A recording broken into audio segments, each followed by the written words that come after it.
Welcome to our remote learning session called Ocean Oddities. In this session, we'll be learning all about the weird and wonderful animals that you can find in our oceans.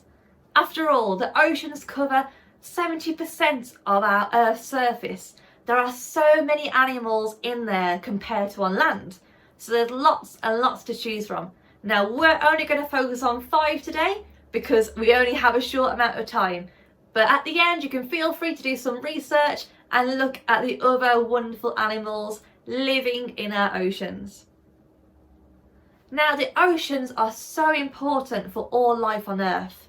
We mentioned a few weeks ago when we looked at the Arctic and polar science in Wild Wednesday, how important the krill species were for survival in the food chain.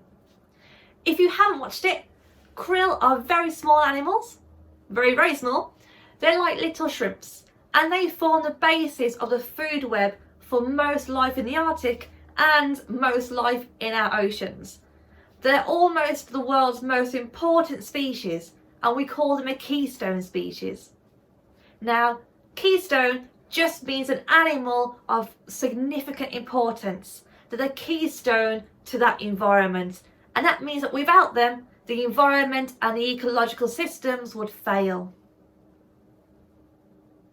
Another keystone species isn't actually an animal. We're going to talk about algae. Now, algae is an aquatic vegetation. You might have seen it in ponds or in rivers, that slimy green stuff. So algae is incredibly important in ocean ecosystems. Not only is it a food source for other animals, but it also plays a huge role in collecting carbon from the atmosphere and in giving out oxygen for us and other animals to breathe. We might think that trees are the main source of our oxygen, but over 70% of all the Earth's oxygen actually come from ocean algae. So you can imagine how important the ocean is for everyone's survival. So let's start off looking at our first amazing creature. This is a frilled shark.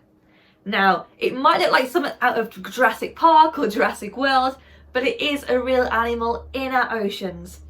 Although it wouldn't be out of place in Jurassic Park, as these guys were around when the dinosaurs roamed the Earth.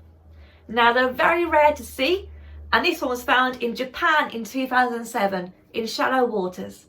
But usually they're found up to 1,500 metres in the ocean. So very, very deep, and rarely a sight that we get to see. Our next animal is also a huge prehistoric-like creature. This is a spider crab, and it looks big on the picture, but it is huge in real life. The width of its shell is 3 meters. So I want you to look at the nearest door in your house or wherever you are. If you look from the top to the bottom, that door is 2 meters long. So if you imagine turning that door on its side and adding another half, that's how big this spider crab can grow. It is huge. But they're also very good decorators as well. So these crabs will live on the ocean floor amongst all the sponges, and they'll use a sponge and seaweed to adorn their shells to look very, very pretty. It also serves as a camouflage as well as a decorative purpose.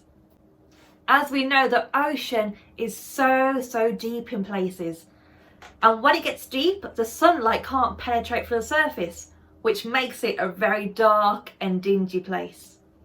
Now, in these dark environments, animals have to have special adaptations to survive. One of these animals is called the anglerfish.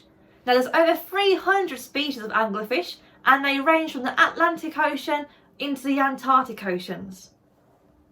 As you can see here, this anglerfish looks quite scary, and it also has a little dangling thing off its head. So that dangler is actually a bioluminescent light, which means it has certain bacteria within it, certain microorganisms, which help give off this luminescent light in the darkness. Now, this isn't to alert other animals of the fish's presence, because that would scare them away. It's actually to do the opposite. In the dark environment, animals will be scouring around looking for food, especially small fish. They'll be looking for anything that they can eat. Now, this bioluminescence angler, hence the name anglefish, this bioluminescence light will flash in the darkness of the anglerfish, and the little fish will go to investigate, thinking that it might be a nice tasty meal. As these small fish go to investigate the light, the anglerfish, like a very trained fisherman, snaps them up and eats them for her dinners.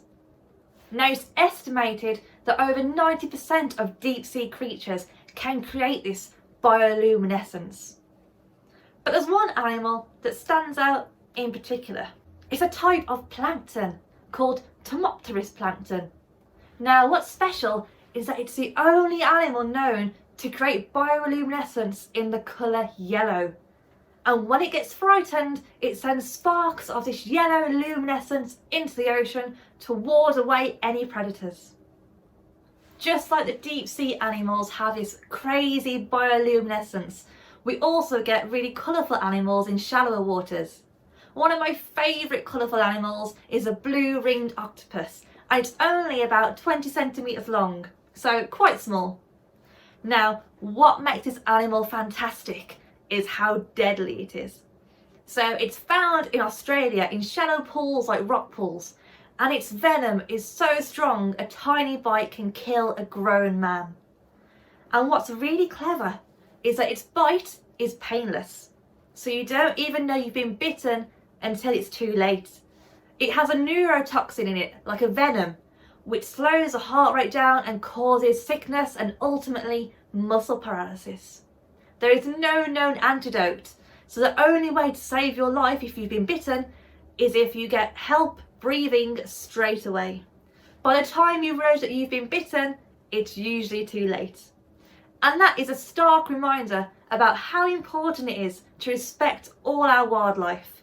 These octopuses are very, very docile, and they will only ever bite humans if they feel threatened, which, for example, is like when we pick them up out of the water. So it's very important with all animals just to respect them and let them swim to you and to avoid any contact with them, especially if you're not sure if they're venomous.